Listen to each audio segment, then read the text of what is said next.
Okay, so here we are on day 4 of the FTC versus Microsoft Activision Blizzard case, and we're once again going to go ahead and dive into some of the main highlights of the day. There were some very important key witnesses today, including the Activision CEO, Bobby Kotick, and then also the Microsoft CEO, Satya Nadella. So the two big CEOs both making their statements on the exact same day. The wealth of knowledge here is absolutely insurmountable, or at least you would think the information be off the charts here, but in reality, it wasn't quite as spicy as some of the previous days were.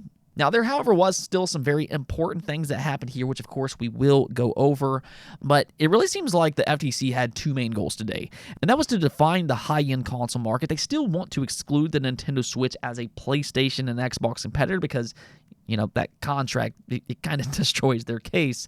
And they also attempted to establish the cloud gaming market as its own entity that apparently could jeopardize the future of gaming if Microsoft has too much power. They've really been trying to do all of this for days now with very little success thus far. But here in day 4, that's where they really prioritize most of their efforts. Now, they, of course, did continue to harp on possible foreclosure scenarios as well, but it mostly seems like they've kind of given up on that argument, as it's quite clear it's not true. It's been clear for a while that Microsoft and Activision has every intention to bring games like Call of Duty to more devices, not less. And yes, that does include keeping Call of Duty on PlayStation. In fact, that was further clarified today on multiple different occasions. First, though, let's go and start off with Bobby Kotick, the CEO for Activision. Some people seemed a little bit worried that he may somehow damage the Microsoft's case. I know a lot of people don't trust Bobby Kotick and a lot of people don't like him, but he actually did a fairly good job here today. His responses were well thought out. They were quite logical and really just kind of to the point. So, I mean, right away, he shut down the FTC's Call of Duty foreclosure argument by emphasizing the importance of building a community across multiple platforms. And he said it makes no sense whatsoever to make Call of Duty exclusive, including a degraded version, because that would exclude 100 million monthly active users, and exclusivity would cause a revolt from gamers around the world. He said that it wouldn't just not make sense to take Call of Duty off of PlayStation, but he went so far to say that it would be detrimental to Call of Duty if they were to do something like that. And, I mean, these are things that he's absolutely correct about. I mean, we've heard this so many times throughout this entire buyout over the last year and a half. It's absolutely ridiculous that we're even talking about this by this point. This buyout is not about Call of Duty exclusivity, and it never has been. I mean, even the CMA, I mean, we can criticize their ultimate decision, but even they were smart enough to give up on the foreclosure argument because there's just no bearings. It's just there's absolutely zero signs that's in Microsoft's intention, and they have all of the evidence to show that. But at least thanks to Bobby Kotick here, we do now, at the very least, have a little bit more insight as to why it makes no sense. Excluding 100 million monthly active users, that would be pretty absurd. I mean, as Phil Spencer said last week, it would be financially impossible to make Call of Duty exclusive, especially considering the cost of an acquisition of this caliber. It is a $70 billion acquisition, and they're going to want a return on that. So, yes, just another failed argument for the FTC, and I think that that's why they're hedging just so much on separating the game markets. In the FTC's world, apparently, Xbox and PlayStation are in their own market. Ironically, I guess Nintendo has some kind of monopoly on the low-end console market. That's kind of ironic, isn't it? But continuing on. And then the PC, I guess they just don't matter at all. And then as for cloud gaming, this is the 1%ers that will soon rule the gaming landscape. This is all according to the FTC, of course, and yeah, they're delusional. But they did spend a lot of time dissecting these different markets today to see if they could get Bobby to slip up on something or just anything. So they spent a lot of time asking Bobby about his feelings towards cloud gaming and subscription services. This has been a focal point for the FTC because as things currently stand, Activision doesn't support subscriptions or cloud gaming. So not only does that remove PlayStation Plus from the equation, Sony's not getting Activision content for their services anyways, but also an acquisition like this could actually be viewed as pro-consumer because it gives fans an extra option to play their games rather than just being stuck to those $70 titles. So the FTC, I mean, they put their best effort forward here, to get Bobby to admit that he would consider subscriptions and cloud gaming services without the acquisition, so long as the offer is good enough. Well, Bobby Kotick, he heavily disagreed with that and said that he foresees no realistic situation where he would ever consider either of these services for day-and-date games. I mean, I guess if you could say one thing, he definitely is not going to advertise for Xbox Game Pass in the future. He just does not like it at all. Now, he did, however, admit that they've experimented with some of their older games in the past, but he went on the record to further confirm that he's very against both cloud gaming and multi-game subscription services. Now, we already knew this. This isn't some kind of big surprise. This is no revelation here, but this did kind of have Judge Corley curious. I mean, we've seen throughout this entire trial, she pays attention and she likes to ask questions to get more clear and concise answers. And she was like, okay, well, if you don't like subscriptions and you know that Microsoft is acquiring you with subscriptions in mind, why did you accept the buyout? Well, Bobby's response was actually pretty simple here. He says that he can disagree with Microsoft's business philosophy, but he has an obligation to his shareholders who voted for the buyout. So that's actually a pretty reasonable response, all things considered. But again, we're seeing a bit of a theme here. This is another failed attempt by the FTC to lead Activision CEO. I mean, there was even a point that, okay, so this is amusing, but there was a point where the FTC tried to compare World of Warcraft's subscription to something like Xbox Game Pass and PlayStation Plus. So according to them, if Activision supports World of Warcraft subscriptions, that would surely mean that they would support Game Pass and PlayStation Plus as well. Bobby, quickly shut that down. But overall, I mean, I think that he stuck to his well-documented beliefs that Activision has no plans currently to support either subscription services or cloud gaming without this buyout. And then onto the most absurd point coming from the FTC. They really want to hammer home that the Switch is not an Xbox and PlayStation competitor. I mean, this has always been beyond ridiculous, but they attempted to undermine Microsoft's statement that they can get Call of Duty running on the Switch. They tried to turn one of Bobby's responses around on him. He mentioned that he doesn't know the technical details of how Minecraft runs on the Switch because it's not his game.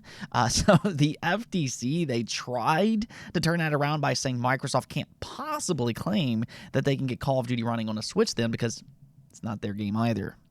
I mean, they thought they made some kind of profound point here, but Bobby quickly pointed out that's not true. They do have a higher level understanding because they've been in the game market for a while and how to make that happen. I think that this is one of those statements from the FTC that just makes it crystal clear. They have no idea how the game industry even works at all. Nonetheless, though, I mean, Bobby did clarify that not putting Call of Duty on the Switch was his own mistake. He explained that he misjudged the Nintendo Switch, and at the time of its release, he didn't have a lot of belief in it. He, however, admitted that he was wrong about that, as it's now the second best-selling console of all time. Yeah, he was definitely wrong, but this also caught the attention of Judge Corley. She pointed out that if it was a mistake to skip the Switch, surely he wouldn't do that again for their next-generation console. Now, the reason that this question is so important is because it kind of makes that 10-year Microsoft-Nintendo contract a little bit less impactful. It makes it sound like Activision would basically release Call of Duty on Nintendo's next platform regardless of that contract. And this contract is a big part of Microsoft's defense. As Microsoft keeps saying, we're going to bring Call of Duty to more devices, not less. So this was actually a small win for the FTC. They're trying to get them to basically disregard that Nintendo contract. But here's the thing. At the same time, it was also kind of a double-edged sword because this also paints Nintendo as a competitor once again, which goes against the FTC's argument. This would only ensure that even more. But Bobby did later on explain himself, and he said that he would consider Nintendo consoles, but not a guarantee like Microsoft's contract. He noted that it would require extra resources, and he emphasized that he believes with Microsoft's help, they can make a good Call of Duty for the Nintendo Switch specifically. Not their next platform, but importantly, for the Switch specifically. So, I mean, I think overall, as I previously said, I do believe that Bobby Kotick did a fairly good job today. I don't think that his testimony was particularly as strong as some of the others, like Phil Spencer's as an example, but I think the FTC, once again, failed to establish the console market as they wanted to appear. And from this point forward, I mean, this did not get any better for them. They brought in Dr. Bailey next to once again further define the game market. Now, if you don't know, she's Microsoft's expert economist, and I think the first thing that was very clear about her is that she came off as highly intelligent, well-spoken, and quite personable. She answered questions very well, and she had a couple very convincing points that countered the FTC's expert testimony, which did not go well for them yesterday. I think Dr. Bailey's testimony, though, was much more impressive and made a lot more sense, and you could kind of tell that Judge Corley was kind of listening to her a little bit more because she didn't seem annoyed like she was with the FTC's expert testimony just yesterday. Now, there really was 2 points here, though, that she made that stuck out. The first was where she included Nintendo as a competitor, and she kind of joked that you don't have to guess what gamers are doing. You can just see from the data that when the Switch first released in 2017, you can see, as she put it, no pun intended, gamers switched.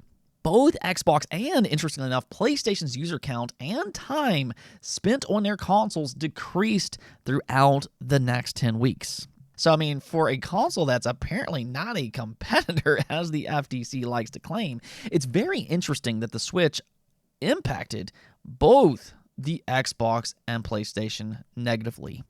I mean, we already knew this, but you can kind of further see that the FTC's argument about the Switch is complete crap. I mean, just take Zelda Tears of the Kingdom as an example. I'm sure a lot of people have been playing that over the last month. I myself, most of my gaming time has been spent on that game specifically. It takes my hours and playtime away from Xbox and PlayStation. So there is an overlap, and as Judge Corley pointed out, that includes that they have very similar libraries as well. So I really do believe that Judge Corley understands by this point that Nintendo is a competitor.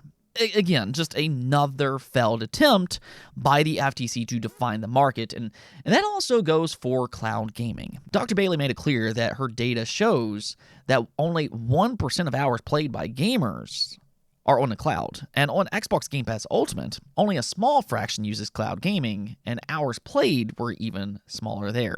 She noted that it appears Xbox gamers are only testing games out on consoles, and they're not actually playing the entire game. And that's when Judge Corley cut in. I mean, she's paying attention because she asked if this was consistent with Sarah Bond's testimony just a few days ago, where she mentioned that Xbox gamers were mostly playing games on the cloud while downloading a game, and Dr. Bailey agreed with that. So again, I mean, this is another nail in the coffin for the FTC. From how it appears, they are losing every single market definition that they proposed. They're not winning the Nintendo Switch argument. They're definitely not winning the cloud-based argument.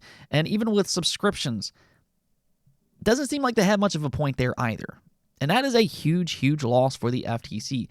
I think the thing about today is that it was a rather tame day compared to the previous 3. But they're still losing, as in the FTC is still losing because they've not established their goals, and they've really yet to show irreparable harm for this acquisition. And that's kind of what they need to get a preliminary injunction. So I just don't think that they've shown anything that would raise alarms to that degree. And for the most part, Judge Corley, she seems to get it. And I think Satya Nadella, he further cemented Microsoft's case. Now, Satya Nadella only had a brief testimony. It wasn't nearly as long as I think some people were hoping. But once Microsoft's lawyers got the chance to clarify some of his information, it just further diminished the FTC even further. He was asked about exclusivity, and this is probably going to be one of the most highlighted responses throughout the entire case, because check out his response here. He said, "I would love to get rid of the entire exclusives on consoles, but that's not for me to define, especially as a low-share player in the console market that the dominant player has defined market competition using exclusives. I have no love for that world." That will be one of the most shared quotes across several media websites, I am sure. But, I mean, he clearly paints Sony as the villain here. And, I mean, while talking about PlayStation, he, just like Bobby and Phil Spencer, said that it makes zero absolutely zero economical sense to make Call of Duty exclusive to PlayStation. And when asked if under oath he would commit to Call of Duty on PlayStation, he said 100%. It will remain on PlayStation. So while he didn't exactly have a super extended testimony like some of these others, the FTC, they really just wasted a ton of time on him confirming his old PR statements, which paints Xbox and cloud gaming in a good light. But I think his final remarks were quite powerful, as it just kind of further cemented Call of Duty as a multi-platform title after the acquisition. I just really don't know what else the FTC can do here. It's clear that their exclusivity argument is complete crap. I think the judge can clearly tell that. And they've absolutely failed to define the market for 4 straight days. So unless the FTC can somehow hit some kind of home run tomorrow on their final day and show some type of immediate and irreparable harm, I mean, I think this case might be over. Now, maybe Judge Corley comes out and surprises us, though I don't really expect that just based on how she has reacted throughout this entire case. It does appear that she does understand. She's actually the one that asked Phil Spencer to commit to multi-platform under oath. And I think that was really the big telling point for this entire case. I think the way her tone was right there, I think that it meant a lot to her. Microsoft has binding contracts with several companies, and we know this. And now she's been reassured that Microsoft will continue to bring Call of Duty to PlayStation so long as Sony will accept an agreement, which I'm sure that they will.